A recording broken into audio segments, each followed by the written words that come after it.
새해부터는 우리 모든 성도님들이 교회에서 마음껏 찬송을 부르며 기도하고 하나님께 예배를 드릴 수 있었으면 좋겠다라고 하는 간절한 마음이 저는 물론 여러분 모두 같은 마음이었을 것입니다. 하지만 좀처럼 수그러들지 않고 있는 코로나19로 인해 정부가 수도권 2.5단계인 사회적 거리 두기를 오는 17일까지 2주간 다시 연장하기로 하므로 안타까운 마음을 가지고 다시 비대면 예배를 드리게 되었습니다. 하지만 새해를 맞이하여 우리 모두 새로운 마음과 각오로 비록 사회적 거리는 두고 있지만 하나님과 더욱더 가까워지는 믿음의 모습을 통해 하나님의 인도하심과 보호하심을 받는 신축년 새해가 될 수 있기를 주님의 이름으로 축원합니다.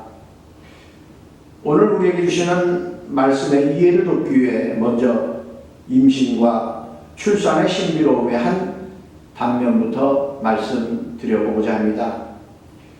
예전에는 남성들로서 경험하기 힘들었던 것들이 있었다면 이제는 시대의 변화의 흐름에 따라 경험하게 되어지는 모습을 볼 수 있습니다. 그 중에 하나는 출산 과정에서 보게 되는 탯줄이며 그 탯줄을 남성이 직접 자르기도 합니다. 탯줄은 태아와 태반을 연결하여 모체와 태아 사이에 물질 교환이 일어나는 통로일 뿐만 아니라 태아의 배꼽을 통해 심장으로 연결되어 영양분과 산소를 공급하기도 하고 태아의 노폐물을 배출하기도 한다라고 하는 것입니다. 여러분, 막 태어난 아기가 우렁찬 목소리로 우는 모습을 아마 다 보셨을 줄로 압니다. 혹 그 이유가 여러분 무엇 때문인지 생각해 보셨습니까? 그 이유는 입안에 머금고 있던 엄마의 그 양수를 뱉어내고 스스로 자기가 호흡하기 위한 과정이라고 할 수 있는데 심리학자들은 이것 말고도 또 다른 이유를 말합니다. 자신과 어머니를 연결해 주던 탯줄이 잘리는 그 순간, 자신과 어머니를 연결해 주던 그 탯줄이 잘려나가는 그 순간 그 연결고리가 끊기면서 존재론적 안전감이 의심받기 때문이다. 이렇게 심리학자들은 이야기하고 있습니다.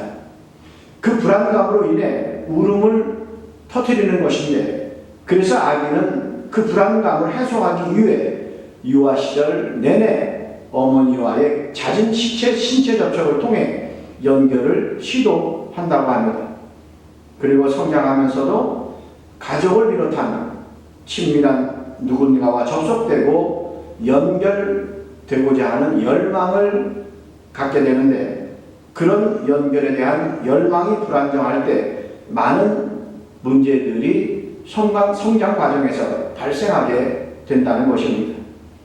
저는 이런 맥락에서 볼 때에 누군가와의 친밀한 접촉과 연결이 어려워지는 현대사회에서 디지털 미디어가 또 다른 탯줄이 되어가고 있지 않은가 이런 생각을 해보게 되었습니다.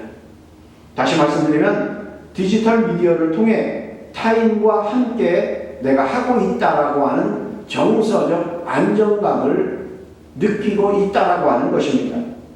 그런데 이러한 접속은 일방적이 아닌 상호적이기 때문에 상대방이 끈을 잡아주지 않으면 자연히 연결이 되지 않는데 이 상태가 문제가 될 수 있다라는 말입니다.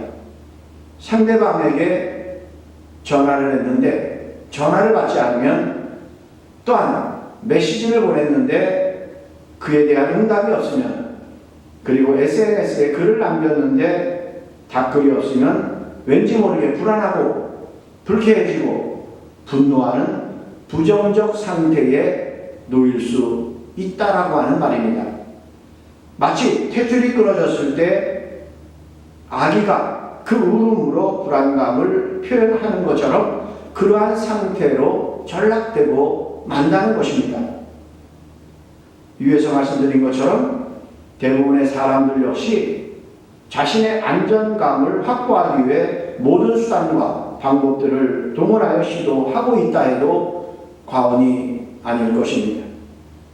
사람들이 왜 돈을 많이 벌려고 하고 큰 권력을 가지려고 하고 명예를 쌓으려고 하는 것입니까? 그 안에서 그리고 그것들을 통해 즐기고 소유하고자 하는 그런 목적도 있겠습니다만 무엇보다도 자신의 안전을 확보하려고 또한 확보된 안전을 유지하고자 하는 데에 목적이 있다라는 사실입니다. 사랑하는 성도 여러분, 여러분은 언제 나는 정말 안전하다 이렇게 느껴보셨습니까? 또 어떻게 하면 여러분은 안전할 것 같다고 생각되십니까? 저는 새로운 한 해를 시작하는 이 시점에 오늘 본문의 말씀에 등장하고 있는 다윗이라고 하는 인물을 통해 우리에게 주시는 교훈을 잘 깨닫고 실천함으로 그 어떤 상황 속에서도 다윗처럼 하나님의 인도하심과 보호하심을 받는 귀한 삶이 우리의 삶의 여정 속에 있기를 주님의 이름으로 축원합니다. 먼저 우리가 알아야 할 사실 첫 번째는 안전을 향한 시도는 끝이 없다라는 것입니다. 우리의 생각으로는 이것만 있으면 나는 안전할 것 같다. 저것만 있으면 나는 안전할 것 같다. 이렇게 생각하지만 그러한 안전의 시도는 끝이 없다라는 말입니다. 다윗은 어렸을 때부터 아버지의 양떼를 지키는 목자로 생활했습니다. 그런데 10대의 목동 다윗으로서는 그 많은 양들을 지키는 것이 너무나도 힘들고 어려웠을 것입니다. 때로는 사자나 곰 같은 큰 동물들이 와서 양떼에게 새끼를 물어가려고 할 때에 그들로부터 양을 지킨다라고 하는 것은 너무나도 위험한 일이었기 때문입니다. 그런 상황에서 다윗이 자신의 안전을 위해 선택한 것이 있는데 여러분 그것이 무엇이겠습니까? 바로 물매라는 것이었습니다. 고대에는 이 물매로 돌을 던지는 것이 전쟁 무기가 되었는데 사사기 20장 16절에 보면 베냐민 지파가 이스라엘 온 지파와의 전투에서 2번이나 이길 수 있었던 이유 중에 하나가 바로 물매였다라고 하는 사실을 엿볼 수 있습니다. 이 모든 백성 중에 택한 700명은 다 왼손잡이라 물매로 돌을 던지면 조금이라도 틀림이 없는 자들이더라 이렇게 말씀하고 있습니다. 당시 베냐민의 군사 2만 6천 명 중에 700명은 아주 적은 비율이지만 전투를 승리로 이끈 중요한 요인이 되었다라는 것입니다. 그런 이유로 다른 목자들처럼 다윗 역시 목자의 제구 곧 주머니에 돌을 넣고 손에 물매를 들고 다녔을 것입니다. 그리고 시간이 날 때마다 물매를 던지는 연습을 수없이 했을 것이고 그로 인해 위험한 순간마다 자신의 안전을 지켜나갔습니다. 특히 블레셋과의 싸움에서도 물매로 거장 골리앗을 무너뜨릴 수 있었는데 이후 다윗은 사울왕에 의해 군대의 장이 되었고 계속되는 블레셋과의 전쟁에서 연전연승하였다 하는 것을 우리는 말씀을 통해서 잘 알고 있습니다. 이제는 사자와 곰의 공격에 노출된 목자가 아닌 군대의 장이 되었으니 그 어느 누가 생각하더라도 이전보다는 훨씬 안전할 것처럼 분명 보였을 것입니다. 지팡이나 물매가 아닌 칼을 들고 있고 갑옷을 입고 있을 뿐만 아니라 수많은 병사들이 다윗을 지켜주고 있었기 때문입니다. 그런데 반대로 다윗은 백성들로부터 칭찬과 환영을 받는 것 때문에 사울 왕으로부터는 생명의 위협을 받게 되었다라는 것입니다. 이로 인해 힘들고 어려운 일들이 많이 있었지만 우여곡절 끝에 사울의 왕 딸 미갈과 결혼하게 되므로 그 어느 때보다 다윗은 안전을 확보하게 되었다. 이렇게 우리는 볼 수 있을 것입니다. 그런데 이것은 우리 인간의 생각입니다. 다윗을 포함한 많은 사람들의 그 생각을 깨고 사울 왕은 다윗을 집에서 끌어내어 죽이고자 군사들에게 명령을 내렸습니다.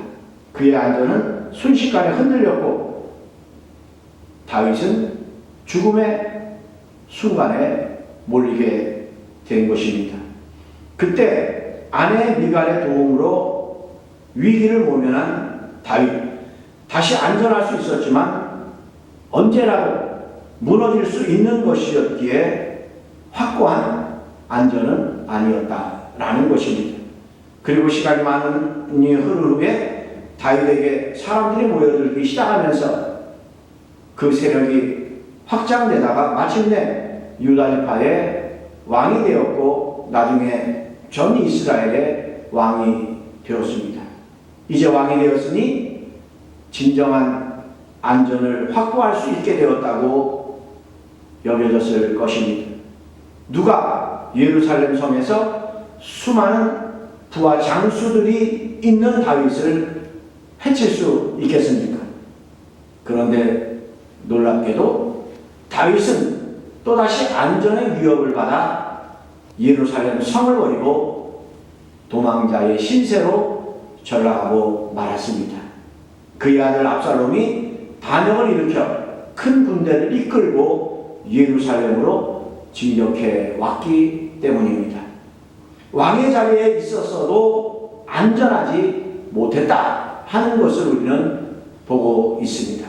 이처럼 안전을 향한 시도는 끝이 없다라고 하는 사실을 오늘 우리는 다시 한번 깨닫고 나의 삶을 주님께 맡기며 나아가는 우리 모두가 다 될 수 있기를 주의 이름으로 축복합니다. 세상의 물질이, 세상의 권력이, 세상의 명예가 우리의 안전을 지켜주고 확보되는 것이 아니라는 사실을 꼭 기억하면서 주님께 우리의 삶을 의탁하고 주님께 맡기고 나아가는 우리 모두가 되어야 한다라는 말씀입니다. 그래서 두 번째로 말씀드리고 싶은 것은 오직 하나님 품 안에 있을 때만 진정한 안전을 우리는 누리게 될 수 있다라는 것입니다. 다윗의 인생을 살펴보면서 우리가 알게 되는 것은 안전을 향한 인간의 노력은 끝이 없다는 것입니다. 정확하게 말씀드리면 우리가 아무리 노력을 해도 우리는 우리 자신으로부터 진정한 안전을 확보할 수는 없다라고 하는 말입니다. 우리의 생각에는 목자보다 군대의 장이 더 안전한 자리인 것 같고 군대의 장보다는 왕의 사이가 더 안전한 자리일 것 같고 왕의 사이보다는 왕의 자리가 더 안전한 자리일 것 같았습니다. 그런데 이러한 우리의 생각과는 달리 더 안전한 자리에 있다고 더 견고한 안전을 확보하였다고 여긴 그 순간에 더 큰 위험, 더 큰 위협을 받아야만 했다 하는 사실을 우리는 말씀을 통해서 엿볼 수 있습니다. 하지만 그럼에도 불구하고 사람들은 여전히 다윗이 밟았던 그 자리에 있고 싶어 한다 해도 과언이 아닐 것입니다. 그래야 하고 싶은 것을 다 할 수 있고 소유하고 싶은 것을 다 소유할 수 있으리라 생각하기 때문입니다. 무엇보다 견고한 안전을 확보할 수 있고 확보된 안전을 지키고 유지할 수 있다고 오늘 많은 사람들은 생각하고 있기 때문입니다. 그래서 악착같이 돈을 벌고 모으려하고 수단과 방법을 가리지 아니하고 권력을 잡으려고 하는 모습을 우리는 어렵지 않게 보고 있습니다. 하지만 다윗을 통해 우리가 분명 알 수 있듯이 돈이나 권력이나 사람으로는 우리의 안전을 확보할 수 없다라고 하는 사실입니다. 돈은 순식간에 잃어버릴 수 있고 사람들도 순식간에 나를 떠나버릴 수 있고 권력도 순식간에 무너질 수밖에 없다는 사실을 깨닫는 지혜가 오늘 우리 믿음의 성도들에게 있기를 바랍니다. 오늘 본문에서 다윗이 고백하고 있듯이 아무리 나의 안전을 파괴하려고 하는 것들을 피하려고 해도 사방에 올무가 있고 사방에 나를 잡으려는 자들이 있음을 볼 수 있습니다. 어디 다윗뿐만이겠습니까? 이 땅에 사는 모든 사람들, 저와 여러분 역시 마찬가지일 것입니다. 그러면 안전할 수 있는 방법은 과연 없는 것일까? 진정한 안전은 정말 없는 것일까? 그 누구보다 인생의 험한 굴곡의 삶을 살았던 다윗은 아무리 노력하고 애써도 찾을 수 없었던 진정한 안전이 하나님에게 있다라고 하는 사실을 뒤늦게나마 깨닫게 되었다라는 것입니다. 사실 다윗은 사자와 곰의 공격을 받았을 때 여호와께서 자신을 사자의 발톱과 곰의 발톱에서 건져내셨음을 알았고 사울왕 앞에서도 그 사실을 고백하였음을 사무엘상 17장 37절 말씀 이하에서도 볼 수 있습니다. 그리고 골리앗을 쓰러뜨리고 죽일 수 있었던 것 역시 그의 고백대로 그와 함께 하나님이 계셨기 때문입니다. 그와 함께 계신 하나님이 있었기 때문에 이러한 일들이 가능할 수 있었다라고 하는 것입니다. 그러다가 인생을 더 살아가면서 아니 어느 정도 스스로 안전을 확보했다고 생각하는 그 순간에 안전이 무너지는 것을 경험하면서 하나님을 비로소 더 찾게 되었다라는 것입니다. 그래서 다윗은 하나님께서 내 길을 아신다 이렇게 고백했을 뿐만 아니라 하나님께서 내 삶의 진정한 피난처이시다 이렇게 고백했습니다. 아마도 다윗은 죽는 순간까지 하나님께 속해 있을 때만이 진정한 안전을 경험할 수 있음을 고백하며 하나님을 떠나지 않는 그러한 삶을 살았을 것입니다. 사랑하는 성도 여러분, 이제 우리는 2021년이라고 하는 새로운 해를 시작하고 있습니다. 하지만 앞서 말씀드린 대로 우리가 아무리 노력해도 진정한 안전이 확보될 수 없는 것처럼 새해라고 해서 저절로 우리에게 안전이 확보되는 것은 결코 아닙니다. 어쩌면 지난해 끔찍하게 경험했던 그리고 지금도 여전히 진행되고 있는 코로나19로 인한 불안전한 상황이 지속될 수도 있을 것입니다. 하지만 하나님께서 우리의 길과 처한 모든 상황도 다 아시고 여러분이 나가야 할 방향도 여러분의 마음과 생각까지도 다 아실 줄로 믿습니다. 그러게 하나님은 여러분이 다른 그 어떤 것으로 자신의 안전을 확보하려 하지 말고 하나님만이 나의 피난처이심을 고백하기를 원하고 계신다는 이 사실을 여러분 꼭 명심하시기 바랍니다. 이 고백과 함께 당신의 날개 아래로 들어오는 자들을 보호하시며 안전하게 인도하신다는 사실을 여러분 믿으시기 바랍니다.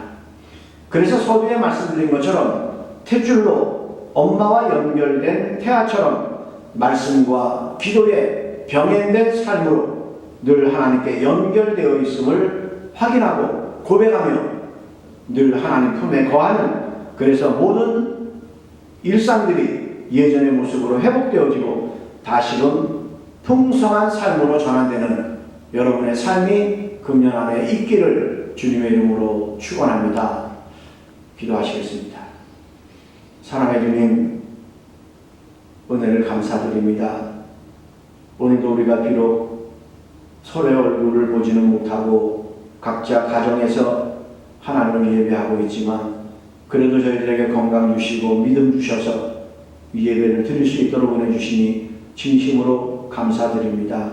이 힘들고 어려운 삶의 장에서 세상의 물질이, 세상의 명예가, 세상의 권력이, 세상의 의학이 나의 안전을 확보해 주는 것이 아니라 오직 하나님만이 우리의 피난처이시기 때문에 하나님만이 우리의 삶을 안전하게 해주실 수 있다는 사실을 기억하면서 말씀과 기도의 병행된 삶으로 하나님 보시기에 합당한 삶을 살아가는 우리 모든 성도들 되어서 하나님의 인도하심을 받는 올 한 해가 될 수 있도록 하나님 도와주옵소서.